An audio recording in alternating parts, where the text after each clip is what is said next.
The good people at Foundry VTT, my favorite virtual tabletop, have created their own game world, Ember. This is a virtual sandbox with over 25,000 explorable hexes, 30 different biomes, and hundreds of gameplay events. So Ember is a ready-to-play digital roleplay system. Ember is also an interactive world that lives and changes around your character's decision to give a more video game-like experience to your traditional TTRPG. Ember is also out right now in early access. But I didn't back the Kickstarter or pre-purchase Ember. Am I gonna miss out? We forgive you. And you can still get in on the fun. It's just $100 for all that Ember has to offer. Wait a minute. It says here that Only chapters 1 through 3 are available to play. That is correct, and that only gets you an estimated 2 years of full gameplay. whoa, 2 years? That's twice as long as the TV show Alien Nation. Sure. And the later chapters are going to be released periodically over the course of early access. Ember is a full world ready to explore either using Dungeons and Dragons, or you can play using the Crucible system, which was built by the Foundry team specifically to redefine the digital TTRPG experience. Sounds a lot like how you could watch Alien Nation or the TV show V, because both shows are about... Head on over to foundryvtt.com/ember to learn more and start your adventure today. Or to learn more about Alien Nation, you could... foundryvtt.com/ember. Oh, but I had myself muted, so nobody heard that. Me say, now? Oh? Because now we're here. Hey, everybody, welcome to We're RPG Help Desk. I'm here with Kelly Clark from Dork Tales. Hi, I'm Kelly Clark from Dork Tales. Is that Kelly Clark from Dork Tales? It might be Kelly Clark from Dork Tales, my one of the gosh. only Kellys in the tabletop space. It's me and that other Kelly from Dungeon Dudes, and that's it. That's just we're both living in Canada, so I don't know. It's a thing. You know, not a bad idea, honestly. Honestly, it was a good escape as an American who is up here legitimately, legally, and did so before it was cool. Ooh, one of the few good choices in my life, besides being on this show today. Oh my gosh, I'm right up there with moving to Canada. Feels so good. Yeah, basically. Today we have a topic which is just we're gonna gush about tabletop RPGs and mechanics that we love, because there's good things that we can take from RPGs and apply them to other RPGs. There's good things that'll make you want to try a new RPG. There's things that we just want to talk about. So also, this is open floor. Everybody in chat, if you have your favorite mechanics or systems that you want to give a little a bit on that I'll read out and talk to you about, that we'll talk about, cool. Please don't make it a novel, because we're only here for so long. It's true. Hey, before we get any, can you hear that someone is doing a drum circle outside my house? Because I can see my Discord lights flashing in tune with the rhythm. I can't chat. Can you hear that? Because I definitely Can you hear the drum circle? Okay, cool. But that's, if you were wondering why I was making faces, it's because someone just started a drum circle and chanting outside. I don't know. Welcome. I live in Canada. It's weird here sometimes, but kind of cool. They got lots of drum circles up there? I mean, there's a lot of indigenous stuff around here, and then there's a lot of like white folk who pretend to be indigenous who do it too, like just about anything. So like, I don't know. I just started hearing bongos or like lap drums or something, and I was like, what the hell is going on? I'm doing a podcast. Shut up. So, I don't know. Anyway, what do you want to start with? Oh my gosh. Oh no, you're getting Jumanji'd apparently. Says don't eat. Which could be it. Sorry. If you suddenly leave. If you had to be Jumanji'd, which tabletop game would you want to be Jumanji'd into? Oh. What's your tabletop isekai? Okay, here's the problem is I play a lot of horror games, and I don't want to be Jumanji'd into any of those. So let's see. The bleakness. You probably don't want to go into that one. You probably don't want to go into... don't want to go into Call of Cthulhu.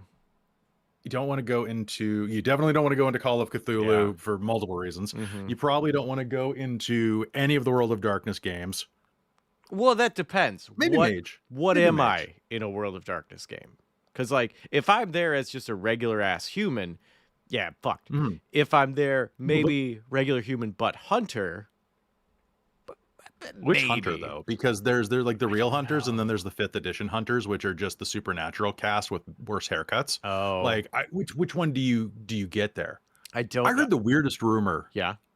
about World of Darkness stuff. So like, did you? I don't know if you saw, but they're like, for the World of Darkness fans, there is a big push right now. All sorts of socials that they're like, White Wolf's back, Gen Con 2026, and they're like, I've heard a rumor that 5th edition is dead.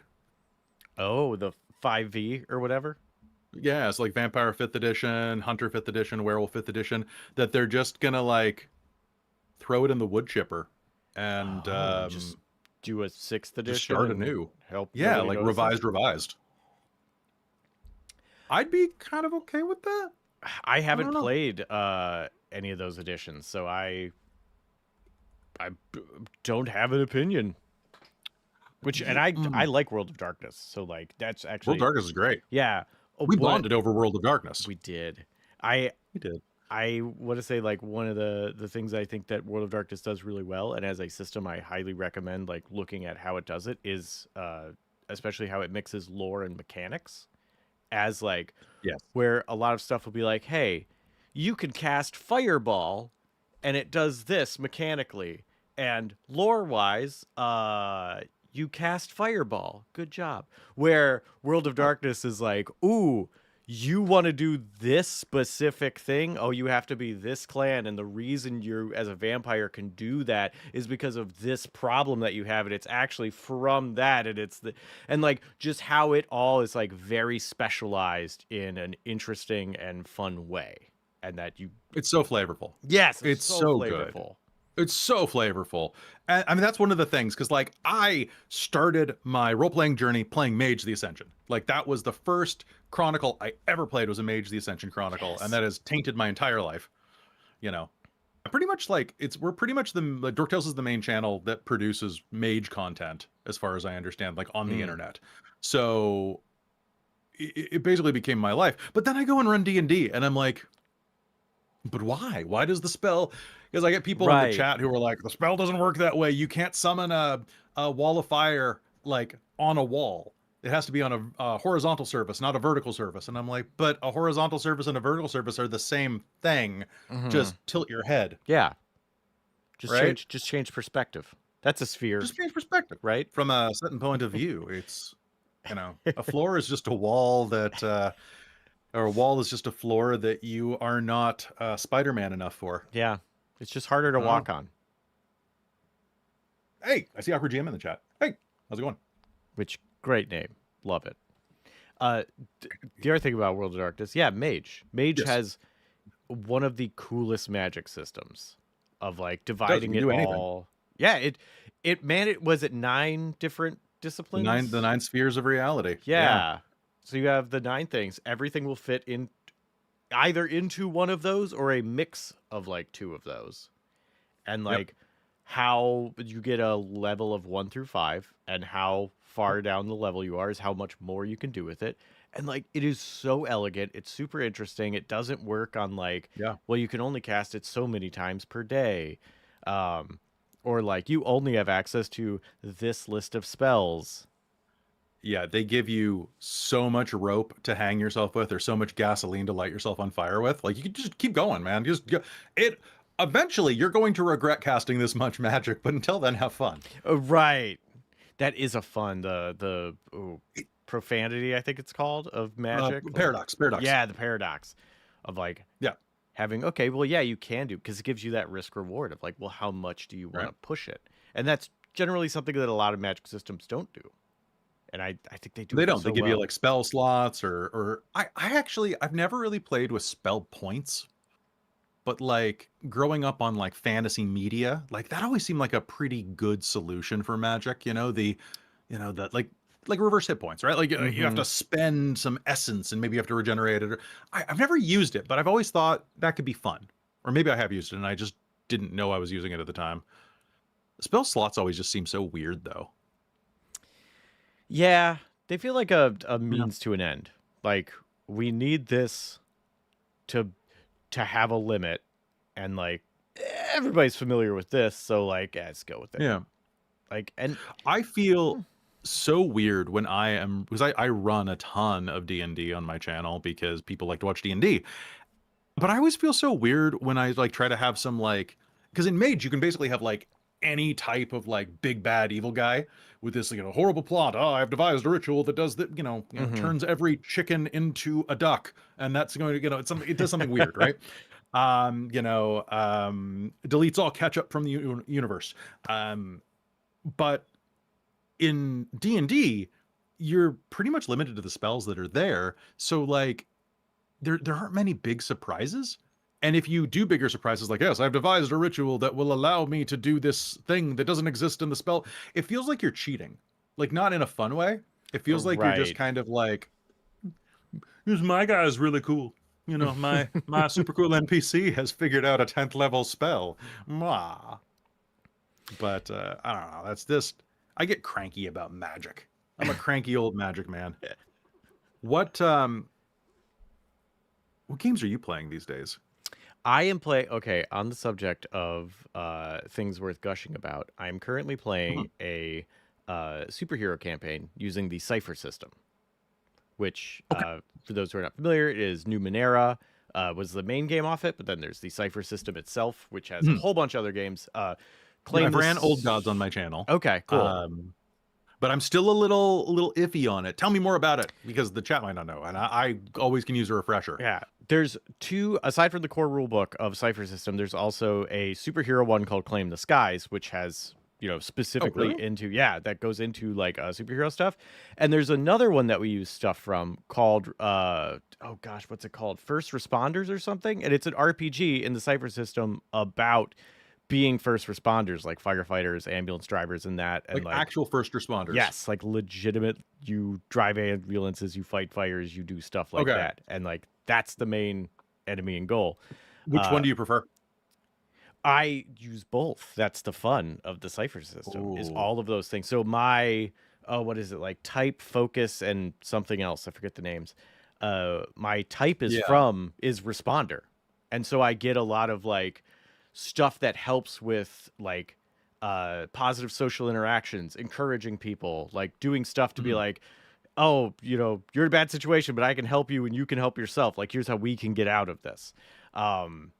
And stuff like that. And then also superhero things of like, oh, well, here's how you can, kind of push your powers with, I think they're called power stunts, of like, you could attempt to do something that your power doesn't normally do. By spending effort, and if you do it enough times and succeed, you can then spend a little XP, and that becomes part of your power suite, and that's another way to level. Yeah, it's really cool. Because I was wondering, because like I received a comment on YouTube the other day about my Old Gods game, and they're like, I just kind of was like, I wasn't really paying attention. I was kind of had this on the background, but you guys didn't really use ciphers very often. And I was wondering, like, how do you, because like the whole point of the Cipher system tends to be like that you're using these magic MacGuffins, like you're using these items that give you these little perks. How does that work in the superhero game? So I use them. My character is called Pharmacist, and she has no superpowers, but is a dropout pharmacist, and just figured out like it's way easier to hurt people with drugs than to help them. Yeah, usually. Yeah. So she has like one injector needle gauntlet and one gas gauntlet, and just like hurts people with drugs. And do they just use like they work like ciphers basically? So that's how I use ciphers. Is I have like the character flavor is like, oh, I have a bunch of like different chemicals available, and I'll kind of mix them on the fly to create an effect. So that's how I use ciphers, is generally like, oh, this is the cipher that lets you like remove you can dissolve something. It's like, all right, cool, I can make an acid. It dissolves the enemy's pants. It's perfect in public to get them like, do it right next to a school to get them banned from the neighborhood for life. Yeah. Or like one that like lets me move extra, like you can move a long distance. And it's like, well, I don't have any superpowers, but my character is, very smart. They're all intelligence based. because their goal is to Mhm. always outthink people because they'll just lose in a fight. And so it's like, oh, well, how can I use the environment to like tell the story of how this works? So that's how I use it. And other people tend to tie it to their superpower of like, oh, I That's really use cool. it. I have the thing of flashing light, and it's like, cool. Well, I'll use my power to do this. So, yeah, that's how we generally use ciphers in that. And That's really cool. yeah, I think it works really well for it too. I really like, someone in the chat was saying that mixing the two sounds like running dispatch, which Ooh, yeah, I kind of. right? Like I would really like, because Dispatch was just such a fun game. I would like to play a tabletop version of that, especially with just like, I love the idea of a joke superhero. Oh my gosh, You know, yes. like I love, and we're all like, that's the other thing is we're all like street level heroes. Like it's like we're in a borough and that's our territory. Like, and there are other people more powerful than us here. So like it's not, we're not saving the world from anything. We're stopping bank robberies and local crime. And like you're stopping stuff in Hex kitchen. Yeah. But yeah, having that like ability to kind of have jokey heroes and villains is really fun. Like there's one that another thing I really like about Cypher System is the NPCs, who do you know in the world, and that's part of character creation. And one of the characters that my character knows is someone from like a gang whose name is Threadbare, and she has like a kind of like a bear Kigu kind of thing, but her power is to manipulate thread, like natural fabrics. That's cool. Yeah, so she like unravels it to like move around or choke people or throw stuff or whatever. So it's like, Sounds like it has some great one-liners baked in. Oh, too. totally. So like We stuff like that works really well for that. I love joke heroes. That's really cool. I wouldn't have thought Cypher System would work for superheroes. I recently played for a while we were doing, and we will be doing again, a series called Filler Episode, where we take like a one-shot game or like a game and give it just like an episode to try it out on the channel. And the person who's producing that ran Masks, which is a powered by the apocalypse style game where it's basically like Young Justice. And I was originally going to play like this like Prince Astral Starfire ripoff, right? And then I was just, there's this joke that my partner and I have had for the longest time, and I was like, I'm just going to play this. So I played a guy who was bonded to an extraterrestrial pair of genes. And who like went around trying to be a lethal protector named Denim.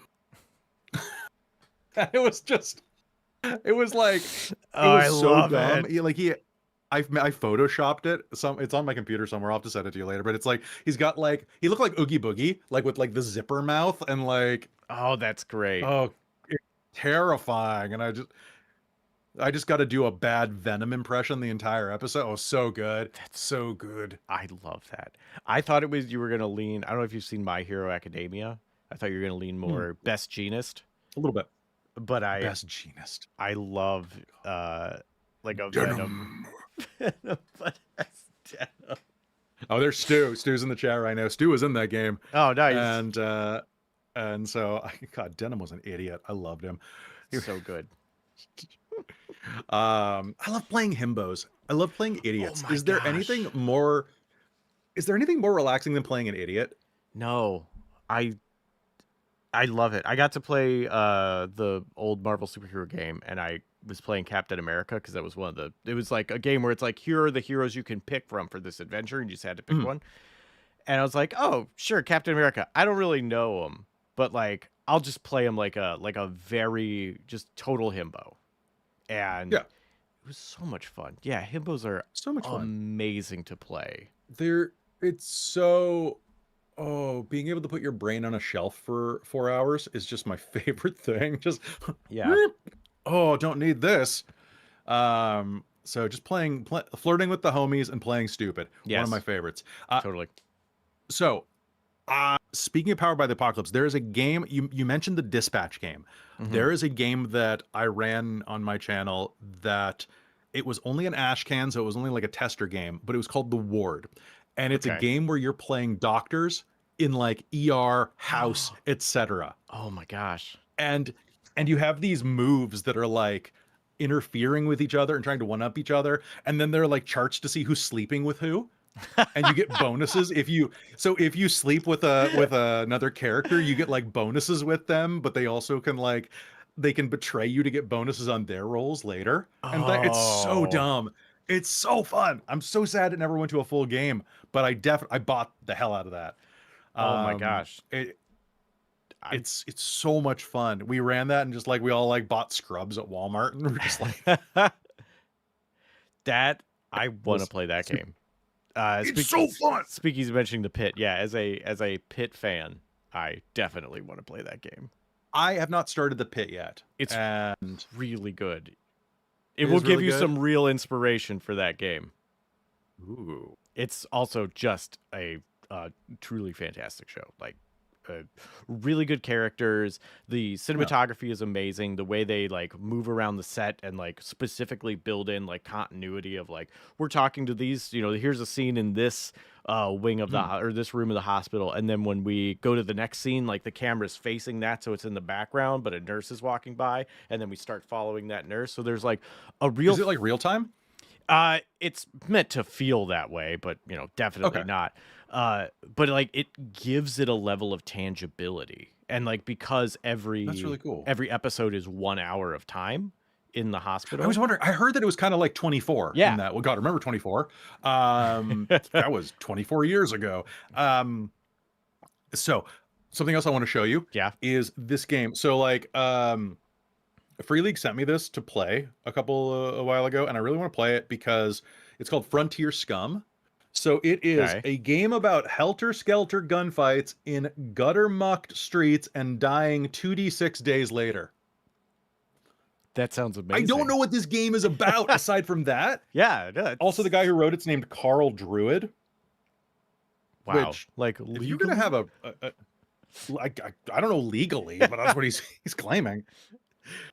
But it's like it's got like charts for like bonus items and like bonus skills. In addition to the skills from your background, use these tables to determine like how you gained abilities. And like I love stuff like this. I love one of my favorite things that I ever found online was a chart on, I think it was like D&D Speak or something, where it was a D100 list of useless skills your elf character mastered, wasting the time that a normal human would have for an entire lifetime. Oh, right? Wow. And it's like and one of them was like arranging flowers in such a way that they appear unarranged. And that's going to stay with me. I'm going to be thinking about that on my deathbed. I'll just be like, make sure the flowers aren't arranged. Or make them arranged without looking. I was just going to, oh God, it's just the dumb stuff that stays with you. And I love it. That's so I love good. it.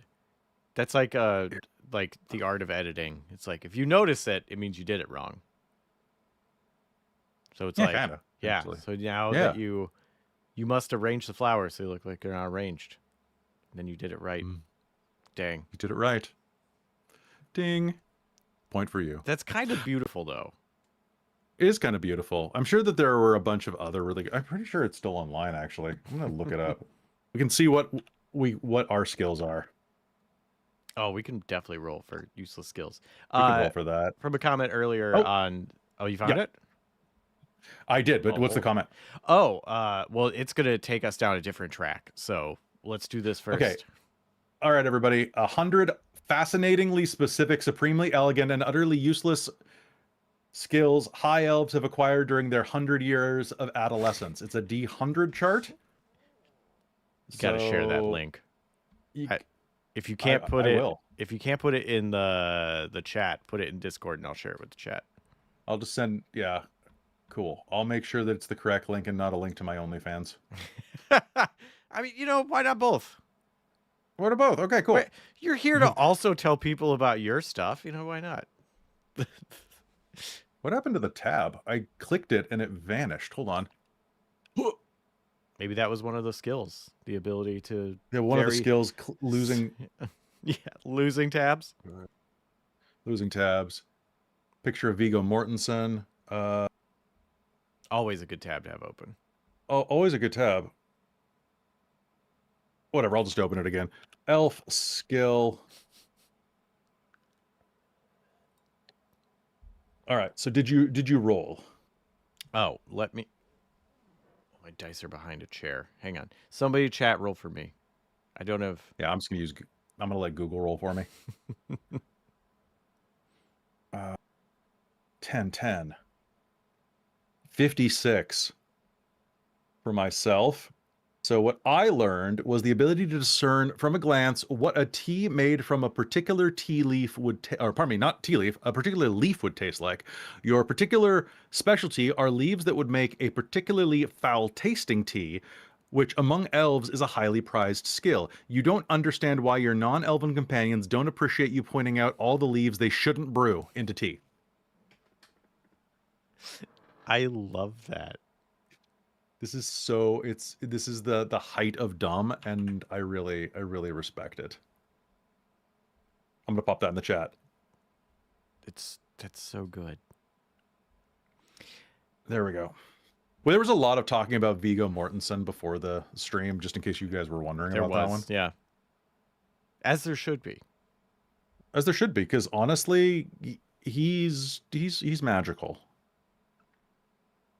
It's true. Also, it let you put a link in chat, so that's good. Aw. I don't know why you're approved it. for that, but awesome. Good for you. I don't know either. Is it because I'm a Prime subscriber? Your guess, I don't know. literally as good as mine here. Hey, subscribe. There we go. I'll subscribe again. There you go. That's right, folks. Subscribe to Second Wind right now and post whatever links you want. Offer not valid on Earth. Yeah. Asterisks. Maybe? Question mark. Maybe? Question mark. Deeps from earlier also saying with as regards to denim, there's something extremely freeing about being able to go on your first instinct without going, my character isn't dumb enough to do this. Yeah. My character is absolutely dumb enough. Yeah, I love that. Or like, this doesn't make sense to me, but it does to my character. Like, you can easily do like well, they think this will lead to this, which will lead to this, which will lead to this. So clearly they have to kick over the gas can because this is the arc they think it's going to take. I forget what happened in game to lead to this, but we were like fighting a supervillain and a news copter came by, and for some reason Denim decided it would be a good idea to throw an air conditioner unit at the helicopter. I don't know why. Because he like threw it and like caused mass casualties and went, oh shit, I didn't think that one through. He was just like, I don't know why I'm doing this. Oh, God. Really good. But it's so fun just to be absolutely unhinged. It really Was is. he trying to scare the copter away? Yeah, I think he was, but then I think I got a critical hit and I was like, oh. No. Meanwhile, he was still throwing like an 800-pound brick into the city. You know? Right. That's bad, whether it hits the target or not, because it's going to land somewhere. It's going to land somewhere on someone. It's like, you know, just shooting your gun up into the air. That won't cause a problem. Mm-hmm. They'll just keep going into space. That's not what happens. That's not what happens, guys. I think the Mythbusters did that. How hard do you have to throw something to break orbit? Well, luckily, we are tabletop gamers talking about tabletop gaming, which means there's going to be some physics nerd in the chat right now who can just like immediately be like mass times velocity squared, you know. Minus drag and wind condition. Oh, of course, drag and wind condition. Whatever those are. I don't know. I mean, like, you know, a lot of fun. Yeah. Drag, at least. It's true. It's true. Oh, good point. About the deep saying, about the force of a rocket. Yeah. That's fair. You know, that's fair. Honestly, pretty easy to just kind of think about, is this as powerful as a rocket blasting off? If not, didn't break orbit. Didn't break orbit.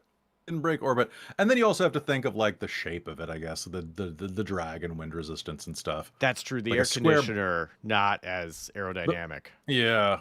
If Jeff Bezos has taught us nothing, thank you, Twitch. The The more phallic, the better for the rocket. Really, Oh. it needs to look basically like a Yeah. graffiti on a junior high school bathroom stall. I mean, that is just science, right? Like, Yeah, two boosters on the bottom, and Mhm. then just a long rocket ship. just a long rocket. I'm sorry for bringing this to your channel. No, it's I haven't thought about the dick rocket ship in nearly soon enough time. It's been too long. Yeah, well, you need to. It's just science, you know. Do you need to prepare our Roll for games sonic against damage. players who binge watch science YouTube shorts? Says Awkward GM. Oh my Yeah. god. But that's not the way that science works. Luckily we're talking about magic, Jeff. Yeah. Like, magic works like magic do. Also, your hit points are not an accurate representation of your blood. So I played, and I'm not sure what system uses this. Yeah. Might have actually just been in Star Wars D20, like back in like the early 2000s. And the way that they ran it, or at least the way that my dungeon master, Jedi master, whatever you call him, ran it, was that your hit points were the bullshit luck bonus. Like, so like if you have 100 hit points, that's like 100 almost gotcha, like blaster bolts getting near you. And then if you ran out of hit points, you had your constitution in actual hit points. And when those things start going, you start like, oh no, like losing hands and stuff. And I loved that. Oh, I like that method. Because it makes sense. Then it's like your constitution is like how tough you are. It also means that like, no matter how tough you are, you get stabbed with a knife like 3 times, you're probably dead. Right? Like, yeah, it's like that makes me think of that's how what I always liked about World of Darkness. Yes. God. I do like that. Fate does health a little differently too, which I really like, where you have mental and physical health in the form of like little boxes that you can have. Like, I think you start off with 2 and then you can like level up or like put your points in specific places to get more. But once you fill those out, it's like, every time you get hit, you have to, the amount that you've been hit over your threshold. So like if you have a defense of 3, but you get hit for 5, you fill out 2 boxes, or you fill out the box in number 2. And if the box lower than it, like 1 wasn't filled out, but 2 is, you actually go up to 3. And then once you fill out all your stress boxes, which is like, you didn't get necessarily shot through, but it got you good enough to like cause a problem. Then you have consequences of, I like consequences. Yeah, so now you have, you got shot in the arm. Cool. Shot in the arm is a consequence. You write that down. And now anything that has to do with you using that arm, you're taking a penalty. I really like that. I think that like games need stuff like that, because there are so many stories of like we don't have Featherfall, time to rage on the way down the mountain as the barbarian just jumps. I'm and it's immune like, to bludgeoning falling damage if I'm raging while I hit. Right, like falling damage caps out at 10d6 or something because of terminal velocity. So it's like I've got 200 hit points and it's so dumb. There's a game called it's by Onyx Path called They Came From, and it's like all of these like B movies that they do, like They Came From Beyond the Grave is like Hammer horror, and I really like these because they have like multiple like rows of health similar to like the World of Darkness ones, so like the bruised level, the hurt level. Yeah. But it plays the opposite that you would expect. So first of all, when you get hit, you can try to absorb the damage, and or you can just take it, and it's a gamble. So like if a werewolf like slashes you, you can be like, I'm gonna try to tank it, and then you roll. If you don't roll enough, I think you fill the entire row of health on it, because it's like 3 boxes, 3 boxes, 3 boxes type of thing. Or you can just kind of like call the story guide's bluff and just take as much damage as it is, but it can't roll over into the next column.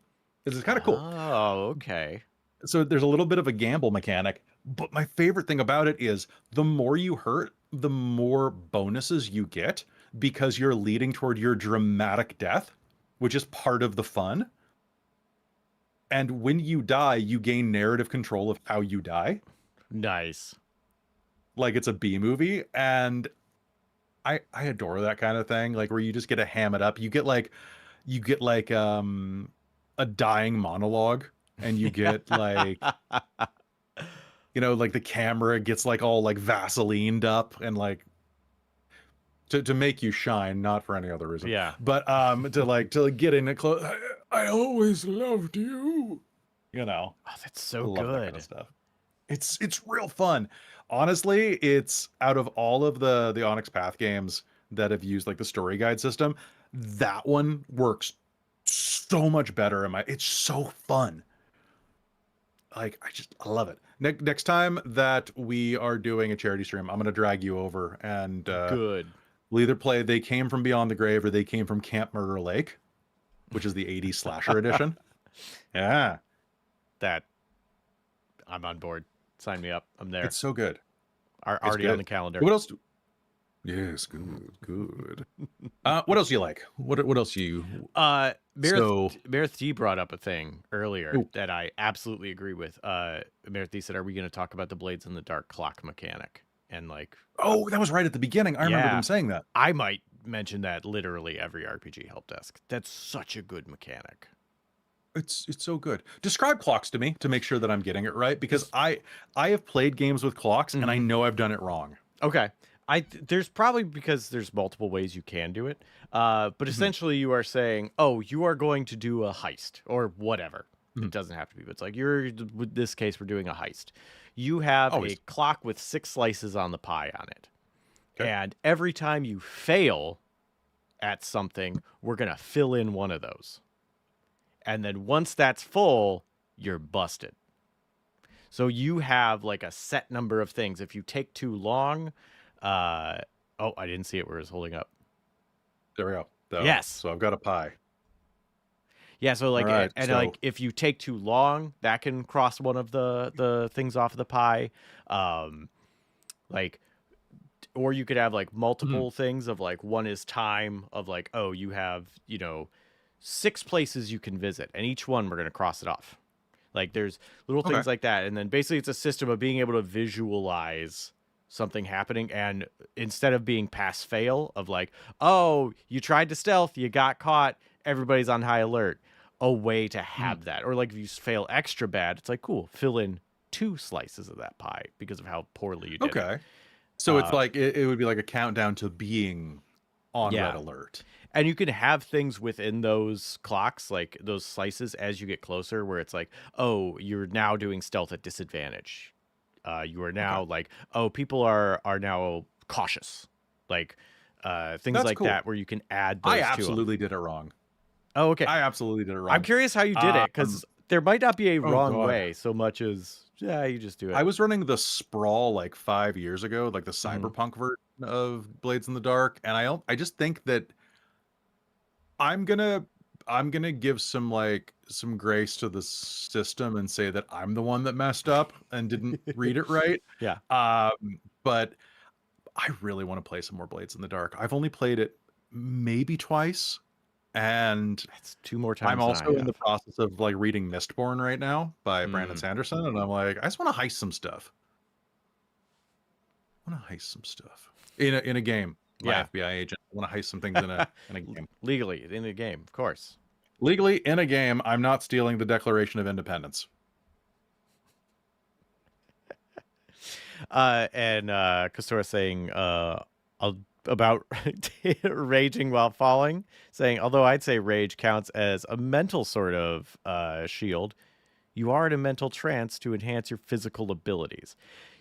I personally think, as dumb as it is, mechanically, if you want to avoid extra damage when falling, do rage. Like I think I'm so angry about falling. Yeah, like I think that's a bit of the system lets me do this, so like do it. Like even if it's not as intended by the designers, you found a loophole and it's fun. Fun is the most important thing in any role-playing game, so long as it's fun for everybody, right? Yeah. Like, so, and that's that's really pivotal, is making sure that everybody's having fun at the table, which is something like that's a hard one for some people to get, but it's the like you're having fun with friends, ideally. And I don't know. I definitely went through a super serious World of Darkness phase when I was younger. Yeah. Everything had to be like perfect. And I ran a game, so I'm running Vampire the Masquerade on my Patreon, and in the third episode, they're going into an abandoned Riverview Asylum in Vancouver, which is where, like, if you've watched a movie with an asylum in it, it was filmed there probably. Like every supernatural episode in an asylum. Did you watch? Have you ever seen the movie Grave Encounters? No. Okay, same idea. They go into an asylum. They try to film a ghost hunting episode, and then things go wrong. Pretty cool. I think it's on. I think you can find it pretty easily. But I was running it, and it's supposed to be like this spooky thing where they're looking for like where this like murder happened inside of it, and the characters just botched constantly. Like there were ghosts around, but the characters would like botch and frenzy and botch and like not like. I had a player who botched a stealth roll the second that she walked into the building and just tripped over a gurney. But there are people here they're trying to sneak up on. And just bang, bang. I've got people using enhanced hearing in there right next to the gurney when it like hits the ground, and now they're deaf. And it turned into like a comedy of errors, and it was so much fun. It was so much fun. And then it still managed to be scary at the end because, you know, deflation of tension and like, oh God. I love that. That is a thing. I personally am a huge fan of horror comedy. And I think one of the reasons that horror comedy works so well is because comedy is a great way to lower your walls and to be susceptible to a scare. Because if you're like this, it's way harder to get scared because you're already at max alertness. If you can get that down, then you can be surprised. There are very few especially in a horror movie moments more shocking to me than the motorcycle scene from Cabin in the Woods. Oh, God, when I saw that in the theater, really good moment. And it wasn't even horror, but it's just it's kind of funny. Totally. It was so funny and so startling, and you were just like, what? Yeah. They do such a good job building that up of like, oh, here's what's going to happen. Of like setting all the tropes in motion to be like, I know how this ends, and then it doesn't. Yeah. And it's just, and that subversion of expectation is so fun. Especially in like a tabletop game. I love horror games, and it seems like you really do too. But you get jump scares at a table, like you can do it once, right? Maybe where you slam a book down and ooh, boo. No, it doesn't work. It doesn't work. And so many horror movies rely on that. Yeah. You got to be more like Sam Raimi. We were talking about Sam Raimi a lot before the stream started too, but like, you gotta consensually disturb your player. Yeah. I think that's one of the things that I really like about horror games, like horror tabletop RPGs over like, and I love horror movies and horror video games too, but that you can't really do the jump scare on a tabletop setting. Like, yeah, you could drop a book once and be like, haha. And that probably is all the mileage you're going to get out of it, if it even works. But like, and it's not scary. Yeah. A jump scare is the filmic equivalent of tickling somebody. You're forcing a physiological reaction. And it's cheap. It doesn't mean anything. Yeah. But like, yeah. Yeah, but in the tabletop setting, you have to build atmosphere. You have to build tension through like the expectation, the subversion, and having consequences for people's actions, good and bad. Now, have you ever played 10 Candles? No, I'm aware of it. I've not played it. Okay. Yeah, because I'm seeing the Deebs in the chat is saying that tabletop horror has to be about vibe and creeping dread. No game hits creeping dread like that. I've only played it once, and I have some people, it's like some of my teammates on my channel are like super hyped to play it again, and I'm like, I don't know, man. Once was pretty good. Like once, it's a disturbing experience. I ran So back when I was in university, we Mhm. used to have access through like our game club. Like all the clubs could like book this cabin that was like up island a bit. And it was like a research cabin, but it was just a place that like you could go camping. Like there were like these like yurts outside, and like it was like super cheap. It was like $100 a night or something like that. So Wow. if you split it like 10 ways, it's like nothing. Yeah. So we used to book it and run like these weekend long LARP events. Like um and one of the ones I found was this game called Sarcophagus. And I think you would absolutely adore this. So the premise is that you are a bunch of people who heard an air raid siren because bombs are falling, nukes are falling, something like that. So you go to the designated bunker that you're supposed to hide in. So it's you and a bunch of other people. A couple people have like secret roles, like almost like at a dinner theater or like murder mystery thing. And the premise is that you're all inside of this bomb shelter. And as the bombs fall, it disables the intake fan Mm. and seals you in. And so it's about 2 hour role playing game where you are all in a room realizing that there's no fresh air coming in ever again, Mm. and there's no way to get out. And it's just a game about confronting mortality. Sounds pretty fun. It's great. It is depressing as hell. And it definitely is one of the ones where you need like a debrief afterwards, like a theater troupe. But like, man, it was fun. It was. Oh, someone in the chat is asking something that I know you wanted to talk about. Oh yeah, Ambient, Ambient. mentioning Jesse and or Kelly. Have you played Mothership? Does that Creeping Dread vibe fairly well too, in my opinion. I love it. I love Mothership. What is Mothership? So Mothership is a fairly popular for being like an indie sci-fi horror RPG. It's TA, yeah, also agrees. Hey, thanks for first time chatting. To say Mothership is fabulous, because it is. But yeah, it's a horror sci-fi RPG, like very much inspired by like Alien and like Event Horizon, like that sort of thing. But there's a whole lot of different adventures that people write for it.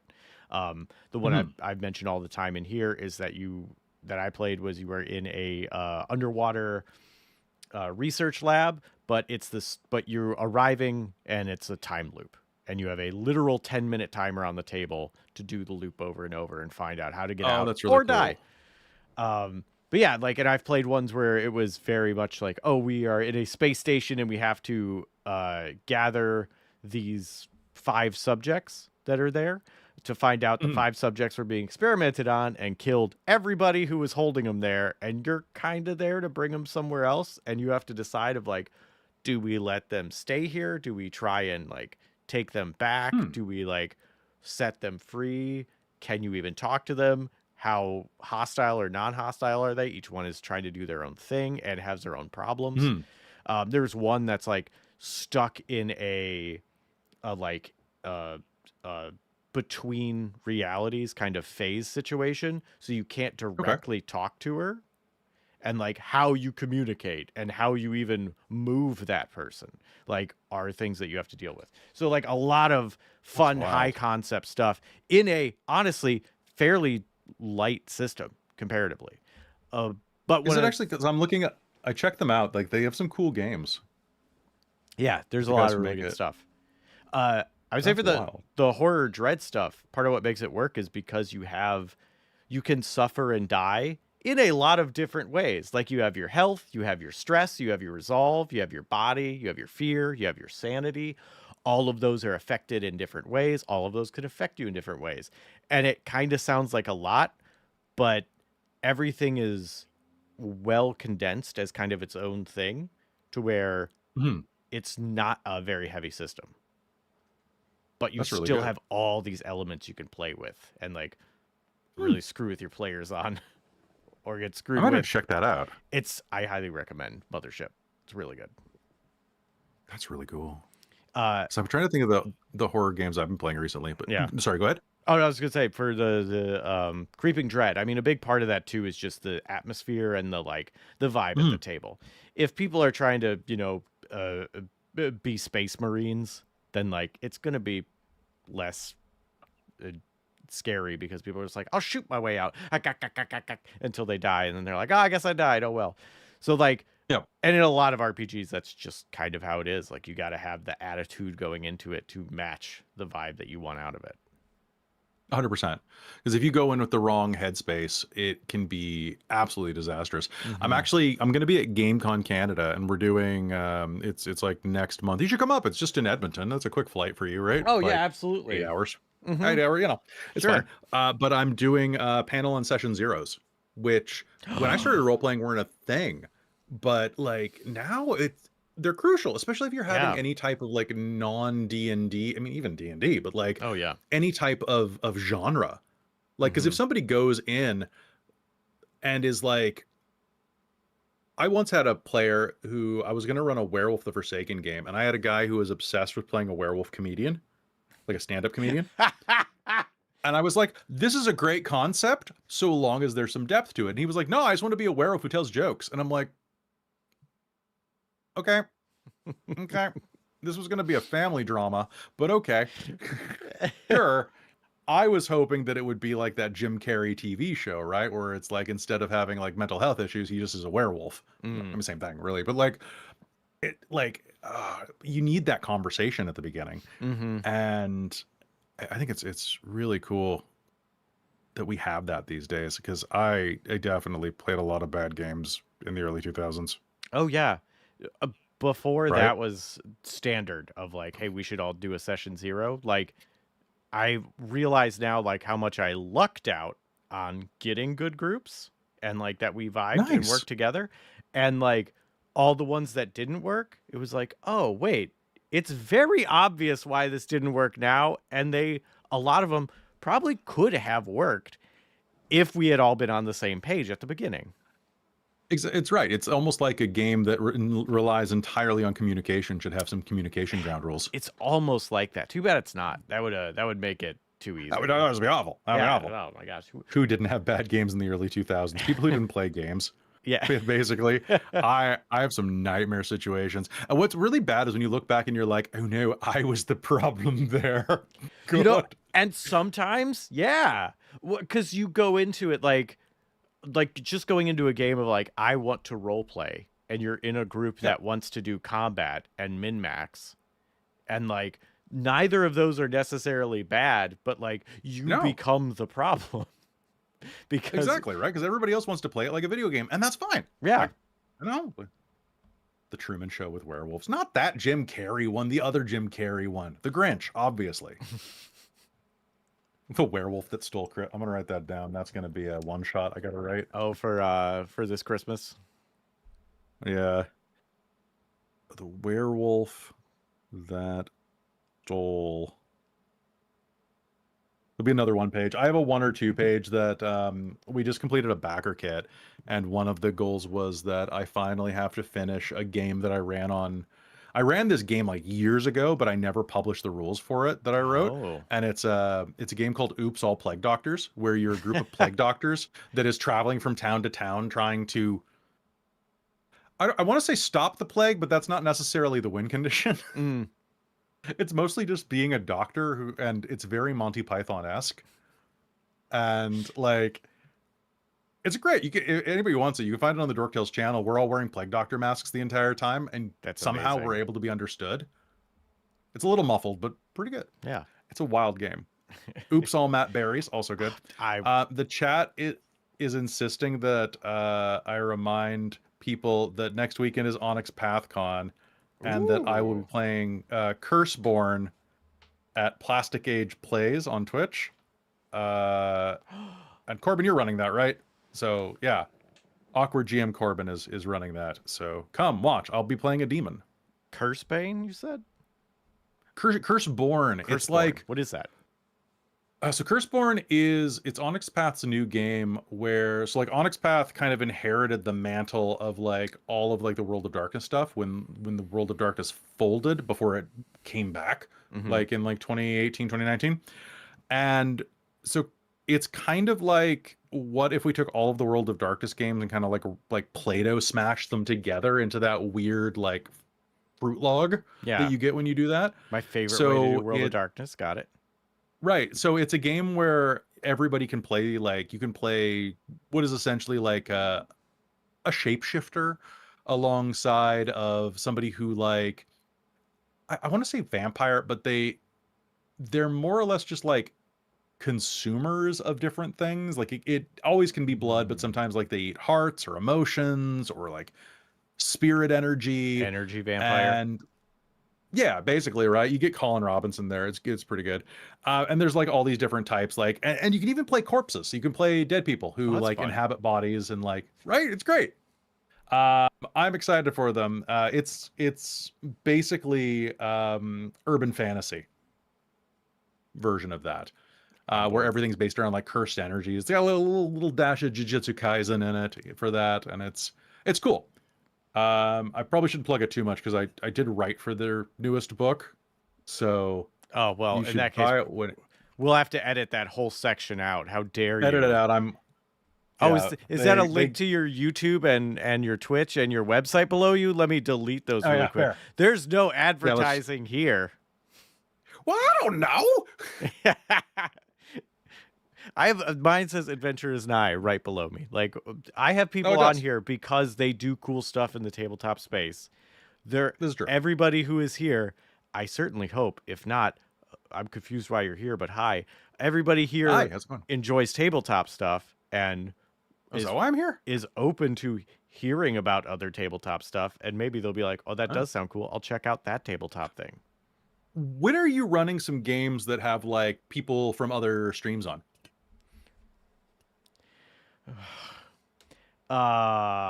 Put you in the hot seat. Right? I might be spoilers. No one's here to stop me. No one else from Second Wind's here to stop me. I might be currently editing that exact thing that happened a little while ago. Was I in it? No, you were not in it, but Oh, damn it! you should be in one because I want to keep doing. I more. should. Yeah, you I should. want to do more collabs this year. I need to roll more dice. You got to roll. I More need to dice. find out if I get dysentery.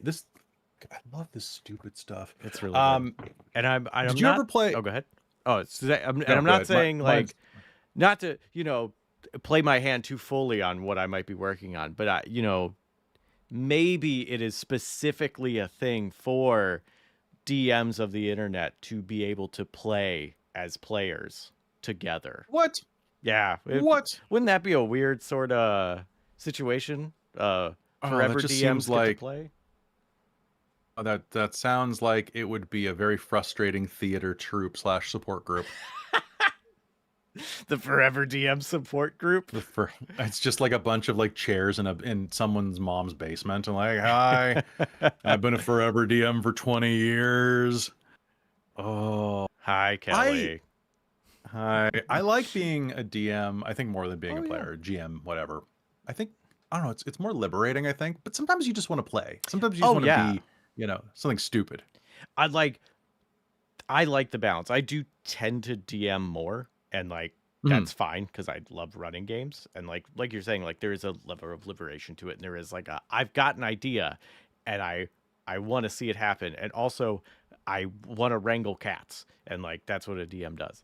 But I know, Playing is right? fun. Why do we like doing this? It's horrible. because it's so fun. I know, it's so fun when he actually pays off. What was your first game? Like my, ever? My first game was Deadlands. Yeah, 'cause Deadlands? yeah, that was my first tabletop RPG that I played in college. What did you play? Were you a huckster? No, I was visiting a friend in college, and Mhm. he was telling me about it. And he was like, "Yeah, we're gonna play tonight. You should come check it out." I was like, "Okay," and so I went, and the DM, I always consider DM danger manager as a Danger term. manager. Yeah. So the DM That of that, manager. yeah, which I think is called the Marshal in Deadlands, if I'm remembering correctly. It is the Marshal. Yeah. Had a monk NPC. That was the sensei for one of the player characters. Okay. And I he was was like, like- there's a couple ways monks and Deadlands could go. Yeah. Okay. And he was like, "Hey, you could just play this person?" And I was like, "Okay." And it was amazing.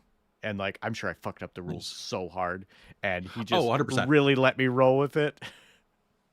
We on Dork Tales, we're nearing the end of a sponsorship where we're running games for Pinnacle, the guys who like do Savage Worlds, and Love they're Savage running Worlds.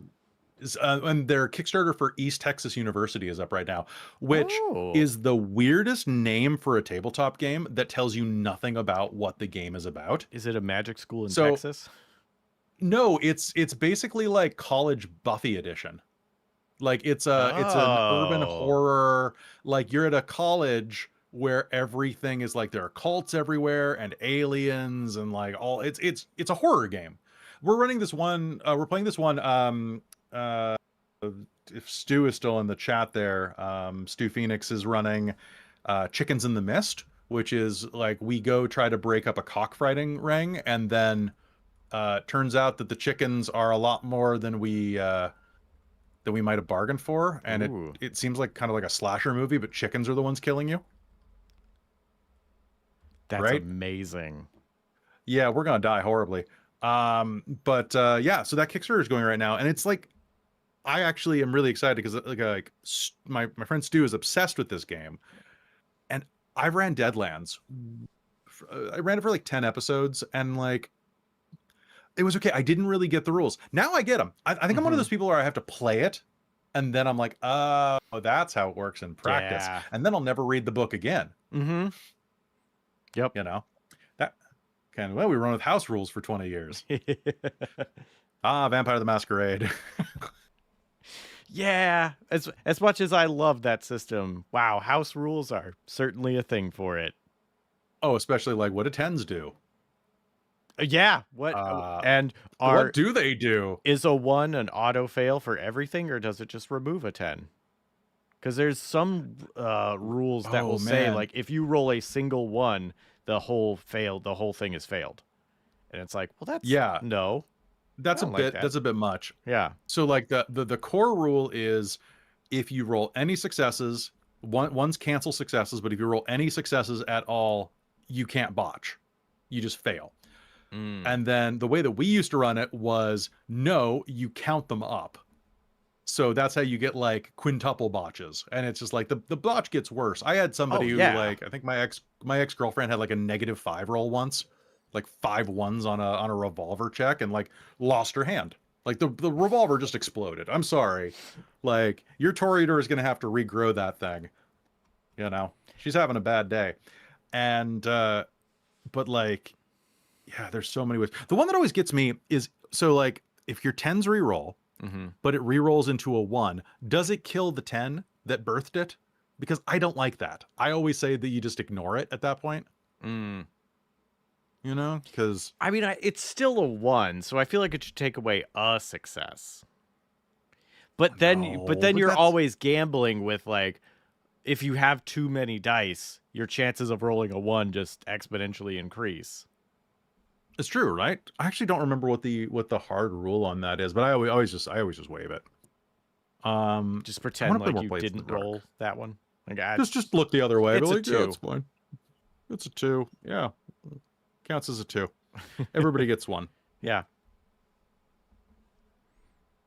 I apologize if you can hear the sound of the recycling truck outside. I heard Let me it just- earlier. Let me shut. Let me just shut my window real quick. I really like, actually, on things that we like about systems and want to gush over, Pathfinder 2 and how they handle critical success and failure. I feel Oh like yeah, is it's just like a numbers game. yeah, it's the number to 10 above or below. Aww. My dog is totally flaked out right now, So cute. Oh, look at those paws like a go. little velociraptor. But the like 1 to 10 is just normal success or failure. 10 or more off from that target number, success, like one way or the other, is critical success or failure, which makes it, I think, a lot better when it's like, oh, you're fighting something so much less powerful than you. It makes it that much easier to be an imposing force. And also, if you're fighting something that much more powerful than you, that much easier to make it mess up really bad. What is your favorite type of dice? D4. D4. Yeah, love them. D4 D4 or Yeah, give me- new fancy diamond D4? Give me a I caltrop. really like the new ones. What are I the like new the ones? new ones that are like the teardrop ones. Those are fine. Have you not seen those? I like a caltrop like though. 'em. I haven't seen the teardrop ones. I've seen Okay, hold the infinity D4. I have some of those. What is an infinity D4? It's all right. Hang on. This is turned into Hold on, show and let's tell do this. dice. Show us our bits. Let's see. Pull out my dice pen. I apologize for the inadvertent ASMR. Oh, we do some dice ASMR. Hopefully, I didn't flash anybody. I'm wearing a kilt, so. Well, hey, it's part of the game, right? It counts for Twitch's terms of service. This is my dice bag. I sewed it myself. It Oh, has come on. ghosts. I know you. I have one in this bin of random dice. Here we... Partner's just kicking Watch my me door in. Oh. What's that? My door got stuck and my partner opened it and it made a very loud bang. Just a BAM! I'm home. I have these are dice bags. Oh, for God's sake. So many. I do love my caltrops. They're All great. right, caltrops are pretty cool. I really like. So I had a friend make me these for my Wild West game. So they're Oh, bullet they're things? like a bullet. Oh, I love that. That's Yeah, very close to and the they're- infinity. yeah. There's like a spinner too. And I picked these up a little while ago. These are D3s. Hang on, I have a chat in front of you. There you go. Oh yeah, see, it's like a D4, but smoother. But it's like 3-sided. yeah. This is the infinity D4. So it is. It's basically a pill. So Oh, cool. because 4 sides are flat and then these are very rounded, so it can't stand up Yeah, on its so- end. It'll always roll to one of the numbered sides. That's really cool. Yeah, because Dice Envy, makes those, and because that's where got our it. metal dice are from. So that's how I know. Okay. So that's the D4. Oh, I mean that's So cool. it's like it's got like a little rounded edge. So it's Yeah. kind of like, whee! I kind of like it. I mean that's cute. It's easy to pick up, and you can still leave them all over the floor if someone breaks into your house on Christmas, yeah. and it's fine, right? Like, Can I legitimately? I've got to interrogate you on this because I'm very curious. what's up? You are not the first person to say that they are easy to pick up and that D4s are hard to pick up. And I They're don't hard to pick up. I don't understand that. I don't. This is no Have you ever harder used a for magic me. eraser? Yes. Like a magic eraser, Yeah, like yeah. the Mr. Clean thing. Okay, I don't really have fingerprints anymore because I used too many of those to clean in college, Oh. and so I have trouble picking stuff up. I also can't open bags. Like I have to do the old Oh. man thing of being like Oh. at the supermarket. So maybe you just have like cool like lizard skin or something. on Maybe your I do have fingertips. lizard skin because these are. Maybe you're these- Spider-Man. Maybe I am. Maybe you are. With great power comes great responsibility, Jesse. But yeah, these are I've never had an issue ever picking these up. But I thought people were just making that up, and then I've heard it enough times to be like, maybe I'm the problem. Well, I mean, are you doing the pinch and lift, or are you doing the 3-finger pinch? I mean, all of the above. I can pick it up with Okay, 2 because fingers. I can't. I have a dice right here, right? Yeah. And I can't. Okay, I kind of can pick it up, right, with 2 fingers. Oh. I can do 3 fingers, no problem. But like the 2-finger pickup, Oh, like, no, it's- that's you just no, it slides right off. no. What? I didn't know You got my. lizard fingers. I guess I do. You got powers. You gotta. I think you zoom need to get a in on costume. these. Like a little gecko's I want hand. a really good superhero game. One of my dreams is that I want to run a Marvel Rivals game where everybody cosplays as their character. We did that for Extra Life, where I ran a game of D&D, yeah. and I ran it as Doctor Strange. And the premise was that it was game night at Avengers HQ, and then the spell went wrong, and everybody got sucked into the game. And it was a lot of fun. And we had everybody, but I want to do that as like a campaign. Like I think that would be so fun. Plus, give my partner an excuse to like paint herself like She-Hulk, for reasons. I mean, it really depends on what kind of superhero game, because like Savage Worlds has Necessary Evil, which is their superhero. Is that good? I really like it. I mean, I also love Savage Worlds, so like it's an easy sell for That's me. fair. But I think Necessary they do Evil. superheroes well. I think Fate does superheroes, especially if you want to do. If Savage Worlds is good if you want to have specific powers for your heroes. Fate is really good if you want to be like, oh, I turn into goop and like can do goopy things. Yeah, and Fate's you really amorphous. Yeah, you want to have that level of like, I don't want to define what powers I have. I just want to know what like the suite should be, and then I will use it for the situation, and it will help serve the narrative. So if you want something like that, if you want something crunchier, like Mutants and Masterminds, has some cool stuff. I think it's Heroes 5th edition or Powers 5th edition. Something. There's a big one, like a super crunchy one that's like that thick. Oof. Oh, speaking of books that are that thick Yeah. and weird role-playing games, have you ever heard about Apollo? What is it called? Apollo 47 Technical Handbook? It sounds familiar, but I don't know what it is. So maybe. So it is a tabletop game. One of my players actually bought it because she's a space freak. It is a 1,100 and I want to say 47 or 1,177 page book. Pardon me. It is a book with 1,177 pages that are reproductions of NASA manuals and papers used in Apollo missions, and 13 pages of role playing at the end of it. Oh my gosh. And the premise is that you're supposed to use the handbook to solve problems from the role-playing section because things have gone wrong, and you have to use the entire manual. It's like the most hard science thing I've ever seen. I would rather deep clean my kitchen. Okay, so in that case, why don't we get you to play? I'm gonna share something with you in our Discord chat. Okay. I need you to think about this game. And Costa's saying there's villains and vigilantes, which might be the crunchiest of them all. Really? So says Costas. I haven't played it, so I don't know. I don't know. I haven't played it either. I like the. Is that Custos? Fricks wants your attention, and you must not give it to him. You are being haunted by a vengeful spirit that takes the form of famous Star Trek actor Jonathan Frakes. That's amazing. I love some of these games. We ran one for Extra Life. I think it was the Extra Life you were in last year. But it was a different game, and it was called Horse Around the House. And the premise is that you are in a 90s TGIF style sitcom. It's the final episode, and the show has only been allowed to stay on the air because of generous donations from the horse lobby.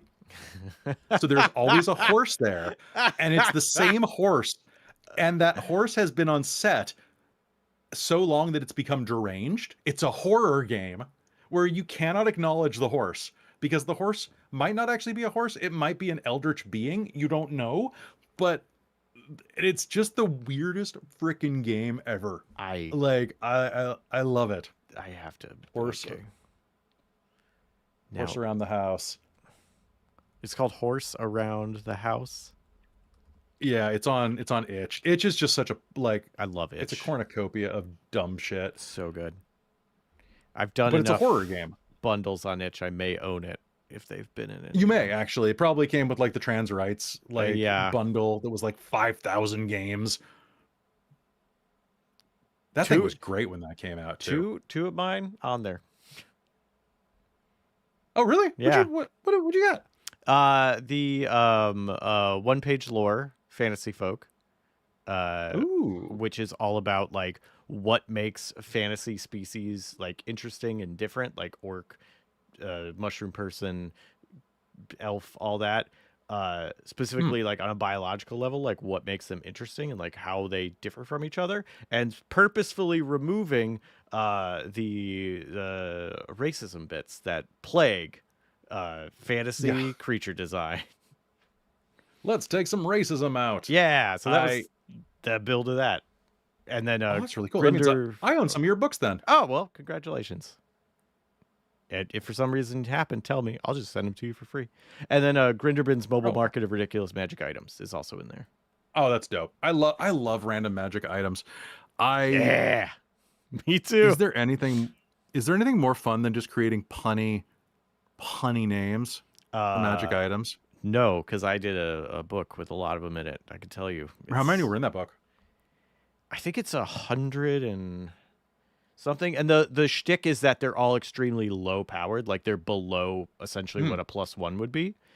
So that way, like, you can introduce multiple of them and they don't break your game. And they're like all like very situational or like very weird. So it's not just like this sword does extra damage. It's like this is a thing that will let you know when someone's talking behind your back about you, but it'll do it in a weird way. Oh, that's actually like that's super useful actually. Yeah, I really like stuff like that. I had the cast iron, which was a magical frying pan that gives you bonuses to cast spells. I love that.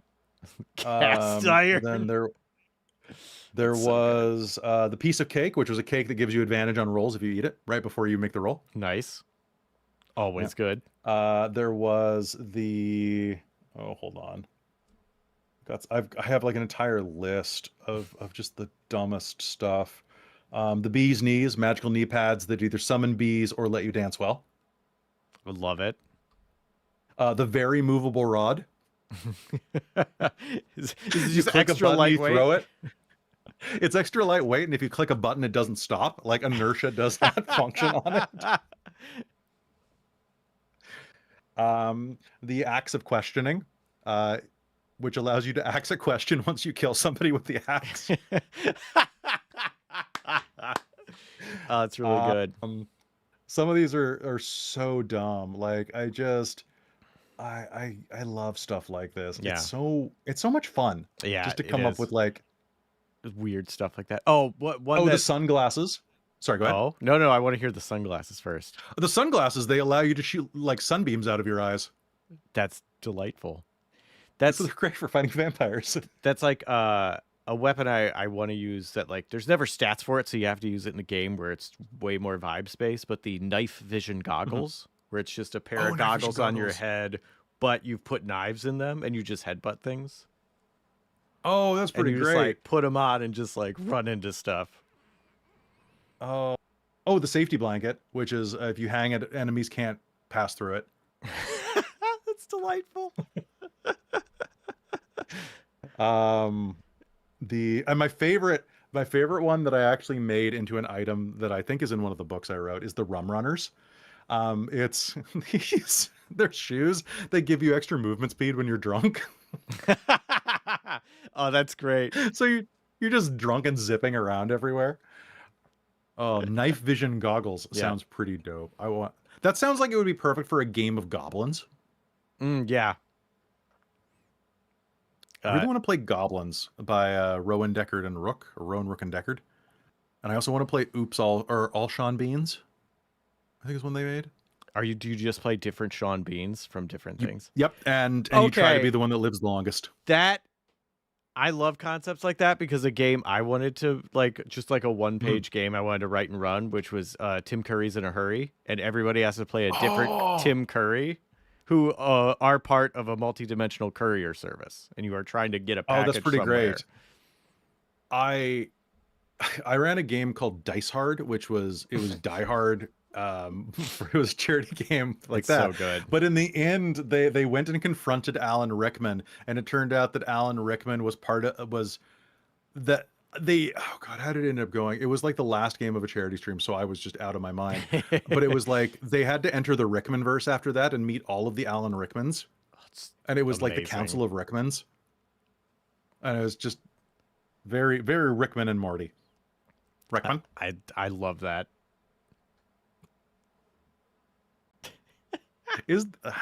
I love dumb shit. It's my favorite. So good. Did you ever play Ninja Burger back in the day? Did I? That was you were like ninjas doing food delivery, and you had to not get caught. Yep. Yeah, actually, I have. Yeah, played you that. could get caught. It's a really fun game. They use this thing called the beer engine, which was designed to be learned while drunk. Like it was like that simple. And I love that game. It's one of the only games. So apparently if I think it's in the rules, if someone learns what your stats are, you lose an honor, and when you lose honor, you have to like your character sheet has like fingers that you mark off Oh to show as wow. you're like slowly. And the goal was to be the one with the most honor at the end of the game. I actually had a player tackle another player to get his character sheet out of his hand so that he could learn his like it's like 3 a.m. in my dorm, and like my friend David just tackles my friend Josh to the ground, like out of his chair, and like, give me your character sheet, motherfucker. He got it too. Like he lost a finger. Wow. Yeah. Yeah. Oh god, college games were so dumb. So dumb. That probably would have gone on a session 0 though. Don't tackle other players. Probably. Yeah. Or like, you have the questionnaire. How do you feel about tackling? How do you Everybody feel about pro? tackling? Everybody's like kind? yellow light. Yeah. Like, you Like, know, I need a warning maybe first. Yeah. yeah. I'm about to tackle you. God. So good. Yeah. We are What a coming nerd. up on our time. So before we go, and before you tell everybody what you're doing and where you're going and stuff, one more thing that you love about RPGs that you just want to gush about, system or mechanic. Oh, system or mechanic. One more thing that I love. I love systems where the player can take narrative control. Oh, I have that as a note. One, Fate does that.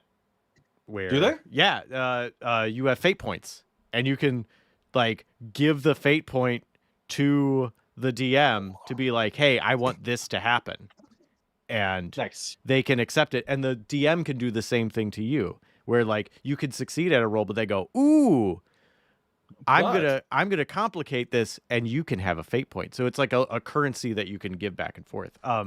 Cipher I system love that. also lets you spend XP, like XP as an active resource.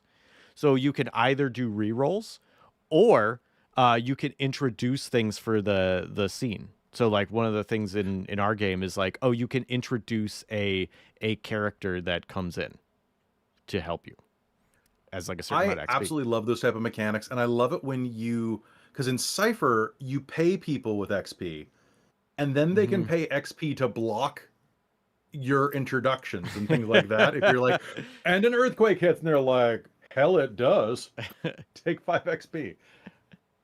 Yeah, I Oh. really like how they use XP as a both active resource of something you use in game, and also a thing that like you also use it to just level up, and then you cash it in certain amounts of it to I'm going to up my intelligence or whatever you're gonna do.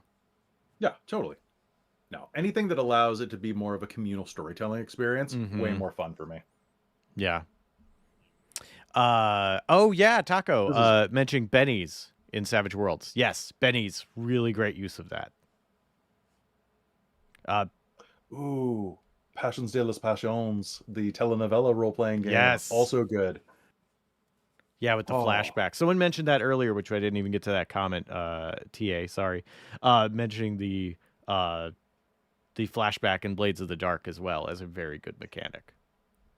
Flashbacks are great, and there's something that's really underutilized in tabletop games. I think they have a lot of great utility.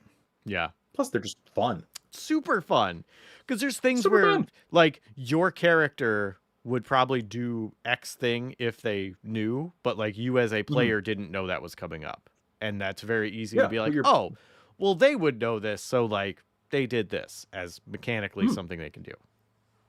Love it. Absolutely. Love it. All right. Well, that brings us to time. So, tell Time. people really cool stuff where they can find you and all the cool shit you're doing. Nice. Hey, everybody. I'm Kelly Clark. I'm a writer, voice actor, dog daddy, and Dog the host dog. over at Dog Dad. Yeah, I know. He's very smeepy. But this is Teddy. Teddy is a super cuddly mutt. Aw. And a real pain in the butt.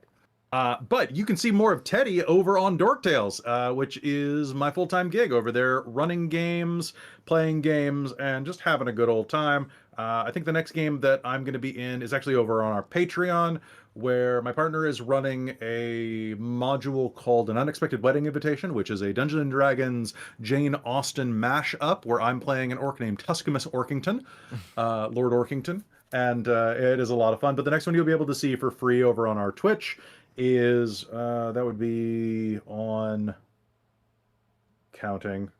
Hi, dog. Counting. Would be Mage the Ascension of the Victorian Age next Wednesday, as we are nearing the end of our journey on the Empress Express. It's a very murder mystery with vampires and maybe some ancient powerful mages. Or you can just head to YouTube, where we've got like over 1,000 episodes of role playing, and you can have a lot of fun with it. Oh my gosh, But that's a lot. I was happy to be here.